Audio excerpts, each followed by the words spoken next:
कभी कभी जो दिखता है वो होता नहीं है, आंखों का भ्रम भी हो सकता है।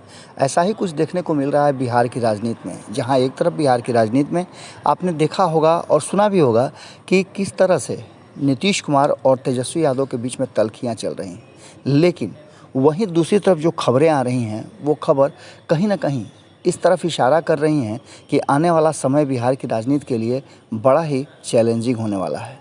क्योंकि जहां एक तरफ दोनों एक दूसरे के प्रबल विरोधी हैं, वहीं एक दूसरे के साथ बातचीत की भी बातें सामने आ रही हैं। कहा यह जा रहा है कि भीतर खाने में दोनों इंतज़ार कर रहे हैं उपचुनाव का। जैसे ही 2 सीटों पे उपचुनाव हो जाएंगे, दोनों के संबंधों में एक बार फिर से जो पहले से चर्चाएं चल रही थी, नज़दीकियां बढ़ जाएंगी। अब ये कितना हकीकत है, ये तो इन बातों से पता चलेगा कि दोनों क्या कर रहे हैं। आज के भोरे भोर में हम इसी बात को आपके सामने लेकर के आने का कोशिश कर रहे हैं, जो भीतर खाने से आ रही है। और कहा यह जा रहा है कि नीतीश कुमार और लालू प्रसाद यादव एक बार फिर से नज़दीक आ सकते हैं। अब इन दोनों के नज़दीक आने के कई कारण बताए जा रहे हैं। कहा यह जा रहा है कि एक तरफ भारतीय जनता पार्टी जहाँ नीतीश कुमार के साथ खड़े होने का दावा तो कर रही है, दिखावा तो कर रही है, पर हकीकत कुछ और है।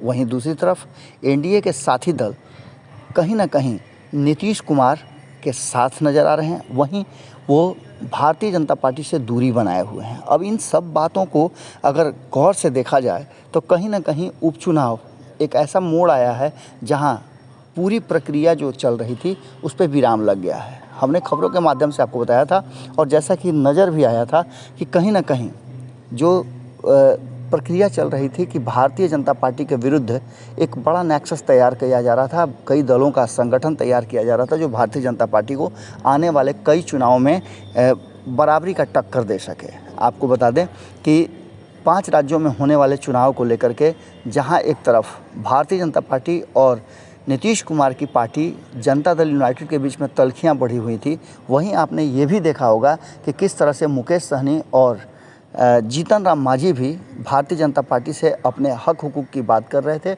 और लगातार इस बात पर दबाव बना रहे थे कि उत्तर प्रदेश सहित अन्य राज्यों में चुनाव जहां जहां होने हैं वहां भारतीय जनता पार्टी एनडीए का हिस्सा इन दलों को भी बनाए। लेकिन भारतीय जनता पार्टी इसके लिए तैयार नहीं थी।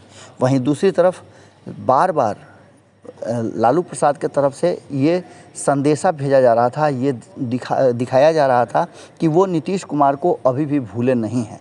वो चाहते हैं कि नीतीश कुमार उनके खेमे में आ जाएं और एक बड़ी लड़ाई में वो उनका साथ दें। लेकिन इन सारी बातों के बीच में तेजस्वी यादव आ रहे थे, क्योंकि तेजस्वी यादव ने जो शर्त रखी थी, जो हमारे जानकारी के अनुसार है कि तेजस्वी यादव ने साफ तरीके से नीतीश कुमार को स्पष्ट कर दिया था कि वो अगर उनके साथ आना चाहते हैं तो उन्हें मुख्यमंत्री की कुर्सी छोड़नी पड़ेगी।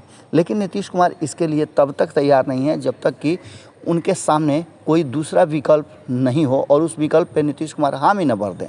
अब इन सब बातों को लेकर के एक बार फिर से जिस तरह से कांग्रेस ने एक्ट किया है, कांग्रेस महागठबंधन में रहते हुए एनडीए की तरह विद्रोह कर रही है और राष्ट्रीय जनता दल के विरुद्ध अपने उम्मीदवार खड़े कर लिए हैं, उसे देख करके लगता है कि महागठबंधन में भी सब कुछ ठीक ठाक नहीं चल रहा है। और यही वो टर्निंग पॉइंट है जिसको लेकर के तेजस्वी यादव के दिमाग में अब ये बात आने लगी है कि हो सकता है कि ऐन मौके पर कांग्रेस भी उनसे हाथ झटक ले। ऐसी स्थिति में लालू प्रसाद वाली रणनीति कहीं ना कहीं कारगर साबित होती नज़र आ रही है। लालू प्रसाद लगातार बिहार की राजनीति को करीब से देखते हैं और उनके देखने का अंदाज भी कुछ अलग है। आपको बता दें कि पिछले 15 सालों तक, अगर नीतीश कुमार के शासन से पहले की बात करें तो 15 सालों तक पूरी तरह से नीतीश कुमार के पहले लालू प्रसाद ने बिहार की राजनीति में डोमिनेट किया है।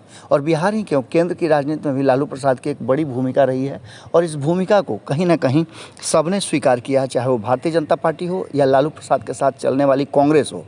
वर्तमान परिस्थिति में जो देश की स्थिति चल रही है और देश की राजनीतिक माहौल है, उसमें लालू प्रसाद की अस्वस्थता से बहुत सारे चीज़ बदले हैं। आपको बता दें कि इस बदलाव ने एक बात तो तय किया है कि कई ऐसे छत्रप जो क्षेत्रीय दल हैं वो सामने निकल कर के आए हैं। जहां एक तरफ कांग्रेस कमज़ोर हुई है, वहीं दूसरी तरफ कांग्रेस के कमज़ोर होने से क्षेत्रीय दलों का प्रभाव भी बढ़ा है। वहीं क्षेत्रीय दलों को भारतीय जनता पार्टी ने अपने आगोश में लिया है और उन पर अपना प्रभुत्व जमा लिया है।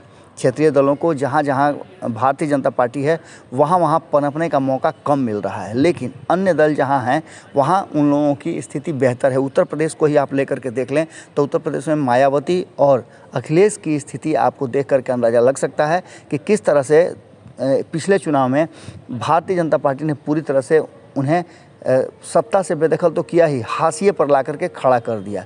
केंद्र के चुनाव में भी आपने देखा कि किस तरह से भारतीय जनता पार्टी ने क्षेत्रीय दलों के प्रभाव को ही समाप्त कर दिया। यहाँ तक कि बिहार में तो आपने देखा खाता भी कई दलों का नहीं खुला, एकमात्र सीट जीत करके कांग्रेस आई। अब इन 40 सीटों में 39 सीट जीतने वाली कांग्रेस को एक सीट मिलना इस बात की तरफ इशारा करता है कि लालू प्रसाद की अनुपस्थिति में सब कुछ तेजस्वी यादव के हाथ से निकल गया था, क्योंकि रणनीति के मामले में तेजस्वी यादव युवा हैं और उन्हें अभी बहुत कुछ सीखना है। नीतीश कुमार ने मौके को देखते हुए भारतीय जनता पार्टी से एक बार फिर से दोस्ती गांठ ली और उसका परिणाम भी उन्हें मिला कि 2014 के 2 सीटों के बनिस्पत उन्हें 16 सीटें मिली। हालांकि उन्होंने भारतीय जनता पार्टी के साथ जो समझौता किया उस समझौते में वो अव्वल सामने आए थे, लेकिन अब वर्तमान बदलती हुई परिस्थिति में 2020 के चुनाव परिणाम में जिस तरह से सब कुछ सामने नज़र आ रहा है और आईने की तरह साफ है कि भारतीय जनता पार्टी नीतीश कुमार को पनपते हुए नहीं देखना चाहती है। ये बातें नीतीश कुमार भी कह चुके हैं और उनकी पार्टी के नेताओं ने भी कहा है।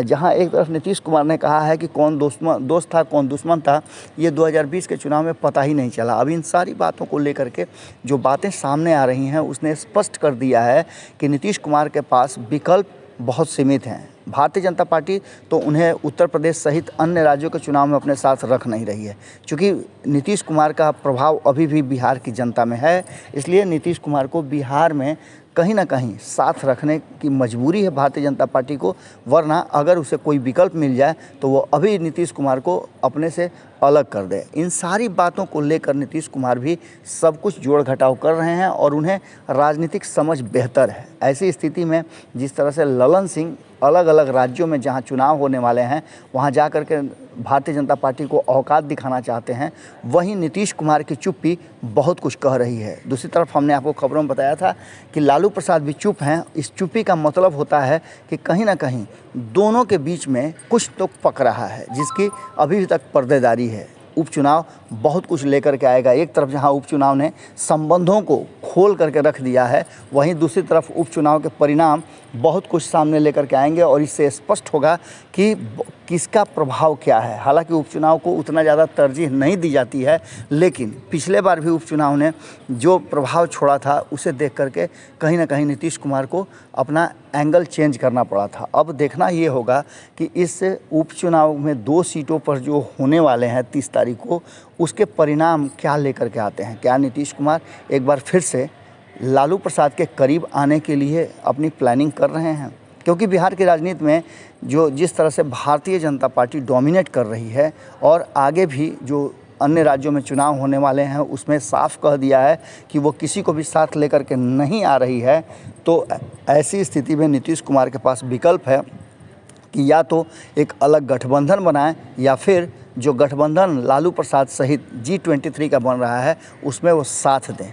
अब इस पूरे मामले पर हमारी नज़र तो बनी हुई है, आपकी नज़र भारत लाइव पे होनी चाहिए, क्योंकि पल पल बदलते बिहार के राजनीतिक घटनाक्रम में बहुत ही महत्वपूर्ण खबरें आ रही हैं जो आपसे कहीं छूट न जाए। अगर भारत लाइव को आपने सब्सक्राइब नहीं किया है तो ज़रूर कर लें, और साथ ही ये भी आप करें कि अलग अलग जो 2 चैनल हैं, पंचनामा और खूंटा ठोक के, भारत लाइव के सब्सिडरी चैनल, वहाँ भी आप ज़रूर पहुँचें। बहुत बहुत धन्यवाद, नमस्कार। अगर ये वीडियो पसंद आई और वह बिहार के राजनीति और बिहारियत से सरोकार रखेनी तो सब्सक्राइब बटन दबा के चैनल के सब्सक्राइब कर ली। ओजे एगो घंटी बा, ओकरा बटन दबा देला से कुल सटीक और मारक खबर रुआ मुफ्त में मिल जाई। अगर रुआ पत्रकारिता के हमनी के नया प्रयोग में सहयोग कर चाहतानी तो ज्वाइन बटन दबा दी। पेटीएम नंबर नोट कर ली 9386816700। धन्यवाद।